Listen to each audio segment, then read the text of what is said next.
মানে একটা ওতপ্রোতভাবে জড়িয়ে আছে আলু পোস্ত। পোস্ত জিনিসটা যেন মানে বাঙালিরা পোস্ত ছাড়া কিছু মানে ভাবতেই পারে না। পোস্তর উপর একটা বিশাল ভালোবাসা রয়েছে। তো আজকে ওই পোস্তই কীরকম করে আপনারা সুন্দর করে বানাতে পারবেন তার কিছু টিপস আপনার সাথে শেয়ার করব।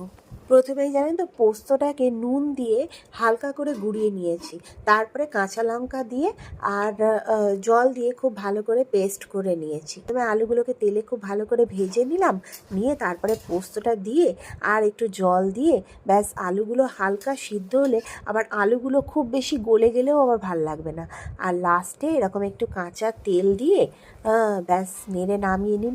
ওই যে বললাম, পোস্তর দানাগুলো যদি আপনি একদম পেস্ট করে ফেলেন তাহলে কিন্তু পোস্তর স্বাদ একদম আপনি পাবেন না।